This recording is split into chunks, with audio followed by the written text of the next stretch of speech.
Okay, guys. So, here's our question of the week this week. Aren't all religions basically the same? That's a tough question. No. That's my answer. No, says Marshall.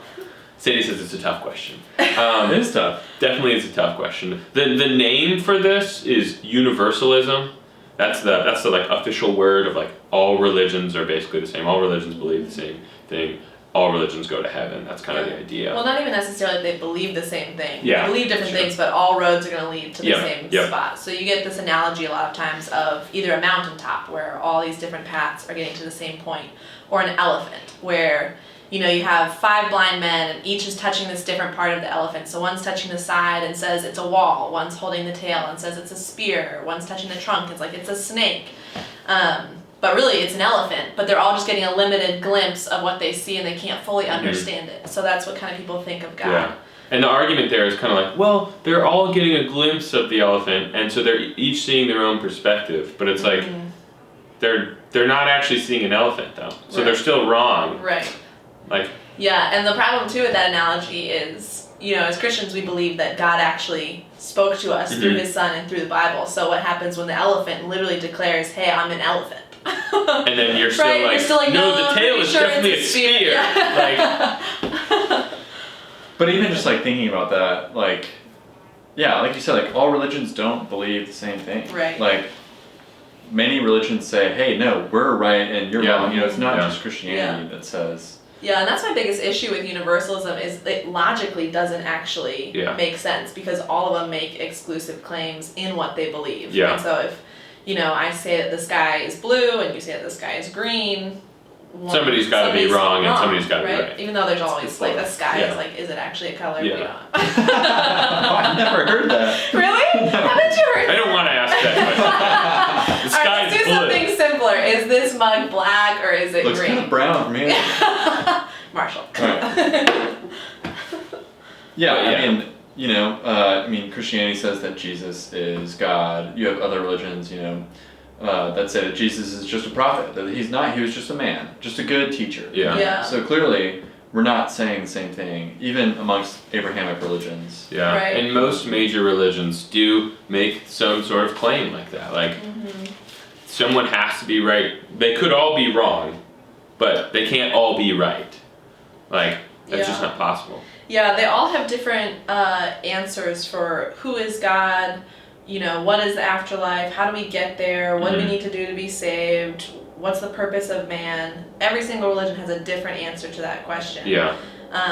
And so I think, just in terms of defining your worldview even, it's informing all different questions. And they all have, again, exclusive claims. For instance, like Muslims believe you have to live by the 5 pillars in order to earn your way to salvation. Or the Eightfold That's Path. very different, than other religions. And so, but I think the key, and what I always go to when talking about, comparing Christianity to other religions is, one, it's not about the genuineness of a person's faith, right? There are people who genuinely believe these other religions, they fully invest their life into it, and that's important. And so we never want to discredit or discount the genuineness of a person's faith and what they believe. But I think what you have to go to when you're kind of comparing and deciding for yourself where you land is, what do you do with Jesus? Because every single one has a different claim about who Jesus was, what his purpose was, and was he actually raised from the dead?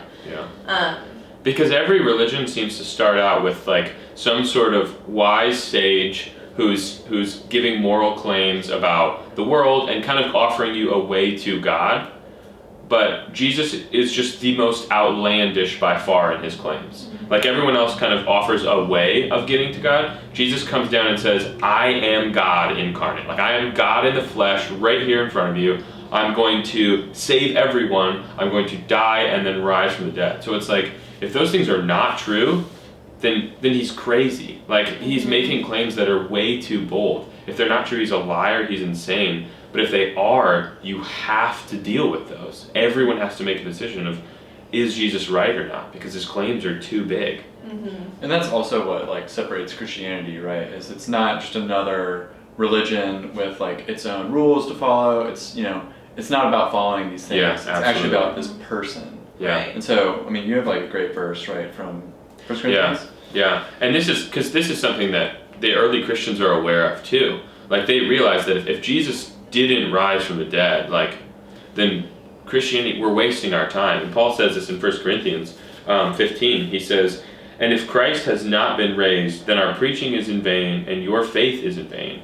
Jump down a little further and he says, "And if Christ has not been raised, your faith is futile and you are still in your sins." And then he says that if Christ has not been raised, then we as Christians are of all people the most to be pitied. So I mean, Paul is literally saying, Paul, the guy who wrote most of the New Testament, is saying that if Jesus wasn't raised from the dead, then we are wasting our time here at church. Yeah, like there's no point in that. Yeah. So like it's not like thinking of Christianity as like, yeah, Christianity is a good, useful thing. He's like, if Jesus is not telling the truth, then this is all a lie and a waste of time. Go look for truth somewhere else, something else that's true, or just live as however you want to. But if Jesus is true, then that has to impact the way that we live our lives. Mm-hmm. Yeah, and like you said, he addressed the question of his own, who he was. He said, John 14:6, "I am the way, the truth, and the life.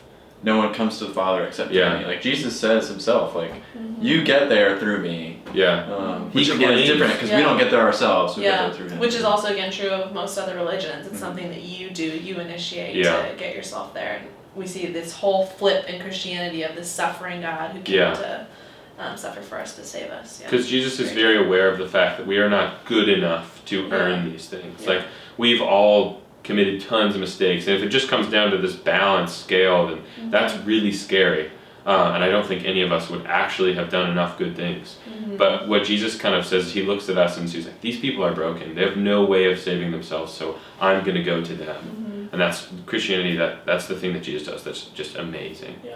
Yeah, so I think that's kind of what we leave you with, is this question of who is Jesus and what are you going to do about what he did and what you think he did or not. And so I would encourage you, go research other religions, see what they believe, check it out, and then see if it logically makes sense, if it historically makes sense, if it existentially makes sense, and compare it to Christianity and see what you find. We obviously would love to talk to you about it. But yeah, the question we leave you with today is, what do you do with Jesus? Yeah.